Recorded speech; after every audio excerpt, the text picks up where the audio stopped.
All that we are is the result of what we have thought. It is founded on our thoughts. It is made up of our thoughts.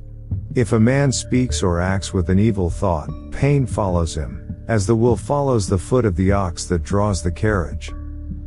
All that we are is the result of what we have thought. It is founded on our thoughts. It is made up of our thoughts. If a man speaks or acts with a pure thought, happiness follows him, like a shadow that never leaves him. He abused me, he beat me, he defeated me, he robbed me. In those who harbor such thoughts, hatred will never cease.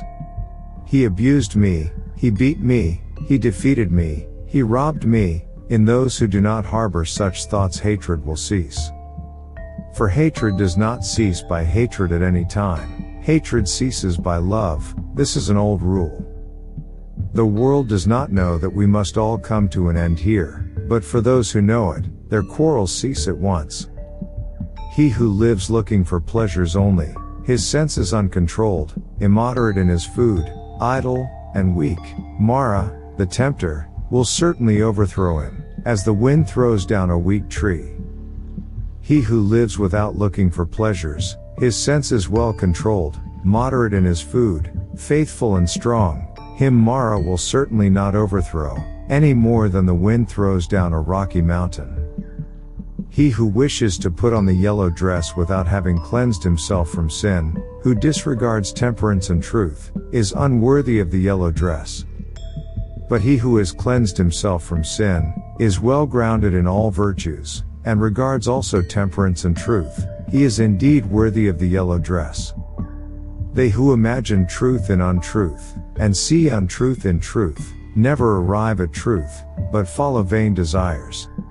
They who know the truth in truth, and untruth in untruth, arrive at truth, and follow true desires. As rain breaks through an ill-thatched house, passion will break through an unreflecting mind. As rain does not break through a well-thatched house, passion will not break through a well-reflecting mind. The evildoer mourns in this world, and he mourns in the next. He mourns in both. He mourns and suffers when he sees the evil of his own work. The virtuous man delights in this world, and he delights in the next. He delights in both. He delights and rejoices when he sees the purity of his own work.